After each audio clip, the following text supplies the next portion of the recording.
ranking the most iconic Jedi Masters from legend to GOAT. So, who's the most iconic Jedi Master of all time? No, seriously. Among all the robe-wearing philosophers, laser sword samurais, and space monks who think sitting cross-legged is a battle strategy, who's the real GOAT? Today we're ranking the most legendary Jedi Masters from, respectable legend, all the way up to straight-up Force God. Number 10. Ki-Adi-Mundi.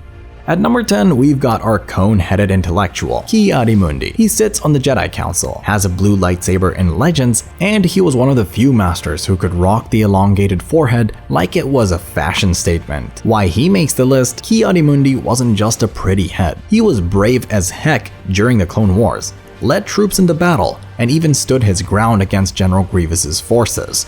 He's remembered for charging into fights he couldn't win, and honestly, that's peak Jedi energy. He's also got some wild character depth in the comics, like his controversial family life. Yes, he had wives, plural, for population reasons on his homeworld. But here's the flip side. He wasn't exactly the sharpest lightsaber on the rack. This man really looked Anakin Skywalker in the eye and said, the Sith couldn't possibly have returned. Then 10 minutes later, the galaxy was literally on fire. And don't forget his death scene in Revenge of the Sith. When Order 66 hit, he looked behind him as his own clone troopers aimed blasters, and still blocked like 3 shots before getting shredded. Respect, but also ouch. Number 9. Plo Koon. Number 9 is the fan favorite underdog, Plo Koon. You know him, you love him, and you probably cried when his starfighter exploded during Order 66. Why he's great? Plo Koon is iconic because of his bond with the clones, and of course, his mentorship of Ahsoka Tano. In the Clone Wars, we see he treated clones like actual people, not disposable soldiers like some Jedi. He also discovered Ahsoka and brought her to the Order. That single action basically gave us one of the most beloved Star Wars characters of all time. Plus, Plo had unique Force abilities like Electric Judgment, which was basically Force lightning but in a Jedi-friendly way. Dude was versatile. Why he's not higher? Unfortunately, Plo got robbed on screen. In the movies, he's just a background Jedi with cool goggles. No lines, no big duels, just boom. Dead in a starfighter. Clone Wars redeemed him, but compared to Jedi like Yoda or Obi-Wan, he doesn't hit that upper echelon. He's the definition of amazing potential, but Lucas didn't give him enough screen time. Quick favor before we move on. If you appreciate this content, consider giving this video a like and subscribing to the channel. Believe it or not, more than 93% of viewers haven't subscribed yet. It's free and it only takes a second really, but it means the world to us. So, have you subscribed already? Great. Thank you so much for your support. Now back to the video. Number 8. Luminara Unduli. Coming in at 8 is Luminara Unduli. Calm, collected, wise. She was the definition of a Jedi monk, and with her green lightsaber and epic robes, she looked the part. Here's why I think she's great. Luminara was one of the most disciplined Jedi in the Order. She trained Barriss Offee, fought side by side with Yoda, and took part in some of the most brutal Clone Wars battles. Her fight with Ventress was intense, and she had that icy, almost serene composure that made her feel like the Jedi ideal. But let's be real, she also makes this list for one of the darkest reasons. In Rebels, we find out her corpse was being used by the Empire as bait for Jedi survivors. That horror twist basically made her more memorable than anything she did alive. Why she's not higher? She didn't exactly inspire people like Obi-Wan or Yoda. Her teaching style was, let's call it harsh. And Barriss? Yeah, that apprentice literally bombed the Jedi Temple and betrayed everyone. Not the best track record. Luminara was strong, wise, but ultimately not iconic enough to break the top 5. Number 7. Kit Fisto. Number 7 is everybody's favorite underwater king, Kit Fisto. If you don't instantly picture him grinning during the Battle of Geonosis, are you even a Star Wars fan? Why he rocks. Kit Fisto was an absolute beast with a lightsaber, especially underwater thanks to his Nautolan physiology. He could literally fight full speed under the ocean. In the Clone Wars series, he holds his own against General Grievous, and that's no small feat. His personality was also rare for a Jedi. He smiled, he cracked jokes, and he was actually actually fun to watch. Why he's lower? Because Revenge of the Sith did him dirty. Kit Fisto walks into Palpatine's office with 3 other Jedi Masters, and within seconds, gone. Dude didn't even get a full fight. 1 second, lightsaber out, the next, he's a floor decoration. Fans wanted more, and instead we got one of the fastest demises in Star Wars history. Number 6, Mace Windu. Sliding into number 6, Mace Windu. Yes, Samuel L. Jackson himself, the man with the only purple lightsaber in canon because he asked for it. Respect. Why he's legendary? Mace is one of the strongest duelists in Jedi history. He created his own fighting style, Vapod, which skirts dangerously close to the dark side by channeling aggression into controlled power. That's how he managed to actually defeat Palpatine in Revenge of the Sith. He literally had Sidious begging for mercy before Anakin Skywalker ruined everything.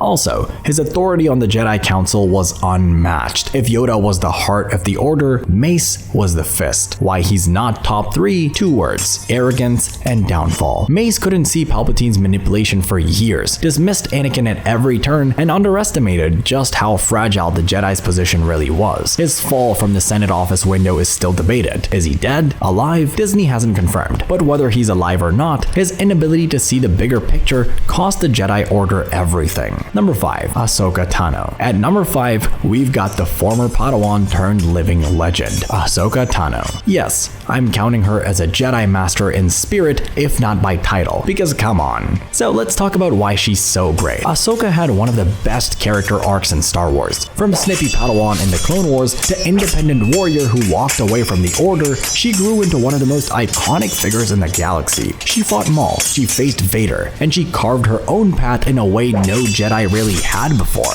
Her white lightsabers literally symbolize her freedom from both Jedi and Sith. Why she's not higher on this list? Well, technically she's not a Jedi. She rejected the Council and never officially got the Master stamp of approval, and depending on the fan, her live-action portrayal has been divisive, and some love Rosario Dawson, others miss the animated firecracker. Either way, Ahsoka's legacy is undeniable, but purists might argue she shouldn't even be on this list. Well, to them, too late. She's already here. Number 4, Yoda. At number 4, the little green Grandmaster himself, Yoda. Why he's legendary. For 900 years, Yoda trained Jedi, led the Council, and embodied the wisdom and power of the Order. His duels against Dooku and Palpatine proved his combat skills, while his teachings shaped Luke and the future. His quotes from "do or do not, there is no try" to his warnings about fear transcended Star Wars into pop culture. Why not higher? Well, Yoda's wisdom is legendary, but his leadership had blind spots. He failed to see Palpatine's rise, underestimated the darkness in Anakin, and clung to the old ways that doomed the Jedi. He's iconic, no doubt, but when it comes to being the greatest, he lands just shy of the top. Number 3, Luke Skywalker. Top 3, baby. And at number 3, it's the farm boy who became a legend, Luke Skywalker. Why he's great? Luke is literally the face of Star Wars. He went from whining about power converters to becoming the guy who faced Darth Vader and actually redeemed him. He threw away his lightsaber in Return of the Jedi and said, "I am a Jedi, like my father before me." That moment alone earns him a permanent spot at the top. In The Mandalorian, we got one of the best Luke scenes ever. Him cutting through dark troopers like a one-man army. Pure chills. Now Luke is number 3 because the sequel trilogy divided fans. His exile in The Last Jedi, his reluctance to train Rey, and his controversial death by force projection sparked endless debates. Some loved the bold storytelling, others felt it betrayed his character. Either way, Luke is iconic, but he's not flawless enough to beat the next 2. Number 2, Anakin Skywalker. At number 2, we've got the chosen one himself, Anakin Skywalker. Why he's iconic? Anakin was pure potential. As the prophesized chosen one, he brought balance to the Force by ultimately destroying Palpatine. Before his fall, he was a war hero, a brilliant pilot, and one of the most powerful Jedi ever. His duel with Obi-Wan in Revenge of the Sith is one of the greatest fights in cinema. His tragic arc, from hero to villain to redeemed father, makes him unforgettable. Why not number 1? His downfall overshadows his Jedi legacy. Anakin's inability to control his fear of loss led him to betray the Jedi, slaughter younglings, and become Darth Vader. Yes, he was redeemed, but as a Jedi Master, his failures define him as much as his successes. Number 1. Obi-Wan Kenobi. And at number 1, the GOAT, the negotiator, the survivor, the Jedi of Jedi, Obi-Wan Kenobi.